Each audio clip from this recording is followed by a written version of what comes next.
Hello student, আবারও চলে এসেছি আজকে একটা নতুন টপিক নিয়ে। আজকে তোমাদেরকে পাওয়ার পয়েন্ট প্রেজেন্টেশনের উপর বা পাওয়ার পয়েন্ট সফটওয়্যারের উপর একটা নতুন প্রেজেন্টেশন তৈরি করে দেখাবো। তাহলে চলো প্রথমেই আমরা দেখে নিই যে আজকে নতুন কি ধরনের কাজ আমরা আজকে শিখতে চলেছি। তারপর তোমাদেরকে স্টেপ বাই স্টেপ কিভাবে কাজটা করতে হবে খুব সহজেই তোমাদেরকে দেখাবো। তাহলে চলো শিখে নেওয়া যাক আজকে পাওয়ার পয়েন্ট প্রেজেন্টেশনটা। আশা করছি এই প্রেজেন্টেশনটা তোমাদের নিশ্চয়ই ভালো লাগবে। একদম সিম্পলের উপর দিয়ে একটা পাওয়ার পয়েন্ট প্রেজেন্টেশন। ঠিক আছে, এখানে স্মোক লেখা আছে, তোমরা তোমাদের মতো যেমন ইচ্ছা লিখতে পারো। তো প্রথমেই আমি দেখো এখানে কি করছি, পাওয়ার পয়েন্ট সফটওয়্যারটা ওপেন করে নিচ্ছি। ওপেন করার পর যেমন ব্ল্যাঙ্ক প্রেজেন্টেশন নিয়ে নিচ্ছি, আর সামনে এই লেখাটাকে আমরা সিলেক্ট করে কি করে দেবো, ডিলিট করে দেবো। এরপর যেটা করব, ইনসার্টে যাব, গিয়ে এখান থেকে আমরা কোথায় যাব, ভিডিওস। ওটা আমার যে স্মোকের, ওটা একটা আমার আগে থেকেই ক্রোম থেকে ভিডিও ডাউনলোড করা ছিল। তো আমি এখানে কি করলাম, ভিডিওসে গিয়ে এই যে স্মোকের বা ধোঁয়ার যে ভিডিওটা, এই ভিডিওটা আমি নিয়ে এখানে চলে আসবো। তো নিয়ে চলে আসার পর আমি পুরো পেজটার অনুযায়ী সেট আপ করে দিচ্ছি। তোমরা তোমাদের পছন্দ মতো যদি মনে করো যে এই ধরনের ধোঁয়া বা স্মোকের রাখবে না, অন্য কিছু ইমেজ বা ভিডিও করতে চাইছো, তো অন্য কিছু আনতে পারো।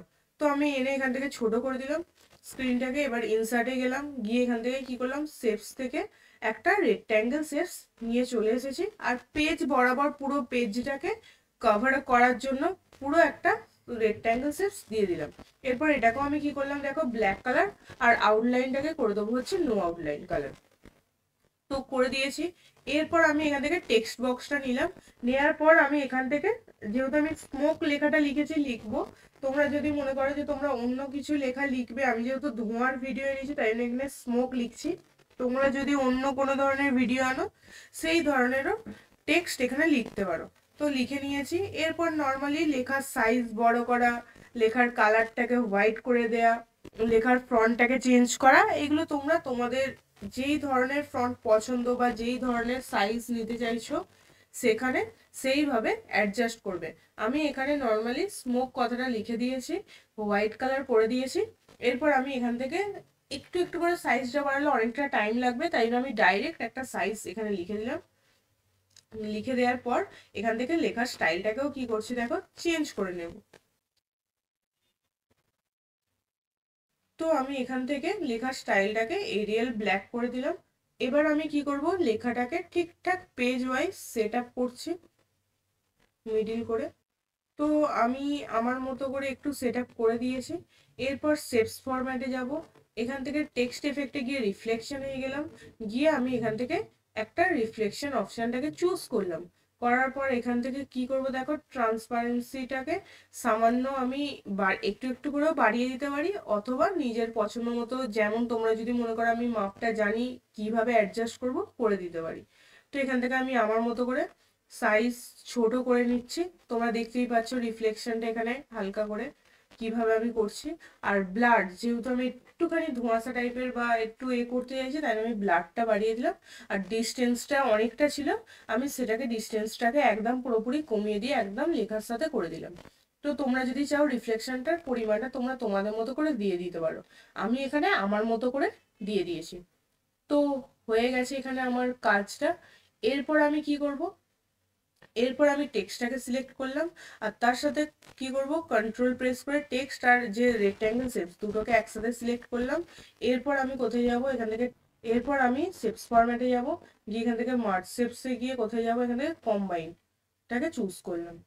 তো কম্বাইনটাকে চুজ করলে আমার একসাথে হয়ে গেল। এবার যেমন আমরা জানি কি, কোনো কিছু ভিডিও স্টার্ট করতে গেলে কিবোর্ডে F5 প্রেস করতে হয়, অন মাউস ক্লিকটা অফ আর আফটারটাকে অন করলাম। করতে দেখো আমার ভিডিও হয়ে গেছে। তো একদম সিম্পলের উপর দিয়ে কাজ। আমি আগেও বলেছি এখনো বলছি যে তোমরা তোমাদের পছন্দ মতো যে কোনো টেক্সট এখানে লিখতে পারো। আমি এখানে এই ধরনের টেক্সট আর এই ভিডিওটা দিলাম। তো তোমরা তোমাদের মতো করে করতে পারো। ভিডিওটা দেখার জন্য অবশ্যই থ্যাংক ইউ। ভিডিওটা ভালো লাগলে অবশ্যই লাইক করে দিও, সাবস্ক্রাইব করতে ভুলো না আমাদের চ্যানেলটাকে। আর যদি তোমাদের কোনো রকম জিজ্ঞাসা থাকে বা বুঝতে পারছো না কিভাবে করতে হবে, বা কোথাও করতে গিয়ে হয়তো প্রবলেম হচ্ছে, অবশ্যই কমেন্ট করবে, তার রিপ্লাই করা হবে। তোমাদের কমেন্ট আমাদের কাছে খুবই গুরুত্বপূর্ণ, কারণ তোমরা কিভাবে ভালোভাবে বুঝতে পারছো কিনা, কোথাও কোনো অসুবিধা হচ্ছে কিনা সেটা জানা আমাদের জন্য অত্যন্ত গুরুত্বপূর্ণ। তো আজকে একদম সহজ একটা সিম্পলের উপর দিয়ে পাওয়ার পয়েন্ট প্রেজেন্টেশন তোমাদের সামনে তুলে ধরলাম।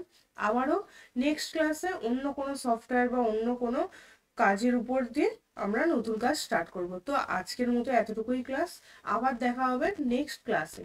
আজকের মতো টাটা।